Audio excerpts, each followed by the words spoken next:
Two members of President Trump's legal team may have recently taken a page out of Hutz's playbook. As we were discussing earlier in the hour, Ty Cobb and John Dowd were captured by a New York Times reporter at a Washington, D.C. steakhouse, quote, casually and loudly discussing details of the Russia investigation. Only one table away from them. Joining us now is Times reporter who witnessed that lunch date and who will have no problem getting his expense account approved, Ken Vogel. Also with us, White House correspondent for the Washington Examiner, Sarah Westwood, and staff writer for The Atlantic, Frank Foer. We'll get to Frank's new book in a moment, but Ken, let me ask you something. First of all, what did you have for lunch, and how astounded were you that these two were speaking as loudly about something as sensitive as they were talking about? Well, I had the tuna niçoise salad, which I highly recommend at BLT Steak on I Street in Washington, D.C., right next to the Times Bureau.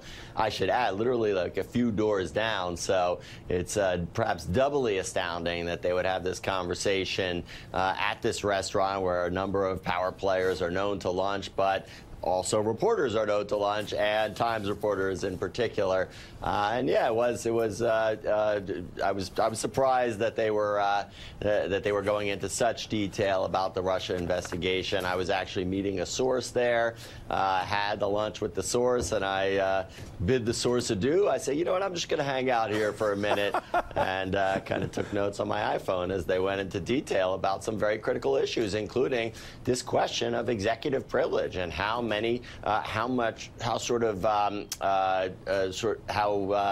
aggressive to be in either invoking privilege or in producing these documents without invoking privilege to Bob Mueller's team, the special counsel's team.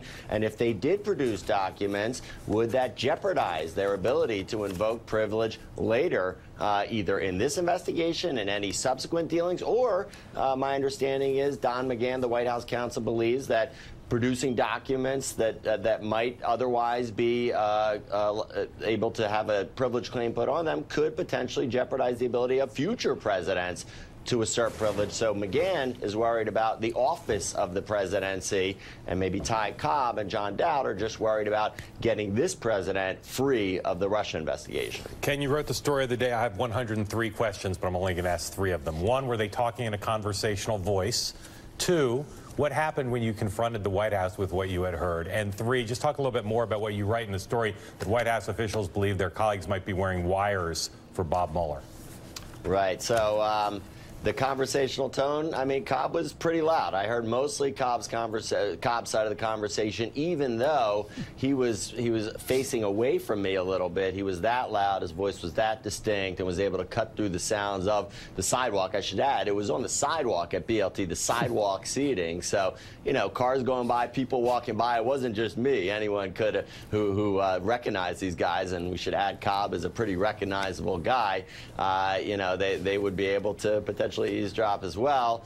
As to what the White House said, well, once we let it be known that we were asking questions about the substance of the conversation, once we let it be known how we were aware of the substance of the conversation, that precipitated a conversation in which Don McGahn and John Kelly, the chief of staff, expressed their displeasure with Ty Cobb for this indiscretion.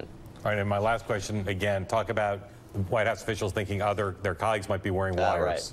Right. Yeah, I mean, there's deep distrust on this legal team, and it started back with previous iteration of the legal team with Kasowitz. Mark Kasowitz was believed by several of the people around him to be leaking to the press. He was believed to have been, or some of the lawyers on the team were believed to have tried to force Jared Kushner to step down because they thought that having him continuing in the White House would potentially compromise their ability to defend him and the president at the same time, different lawyers defending them. And you have different competing prerogatives here, or rather imperatives here among these lawyers who, while they're all sort of on the same page, that is the lawyers for Kushner and Manafort and Trump and Flynn, they're defending against the council. You know, there are efforts afoot, if you listen to people who have followed this, to potentially put pressure on some of these people to turn on other people. So the lawyers themselves are wary of each other, and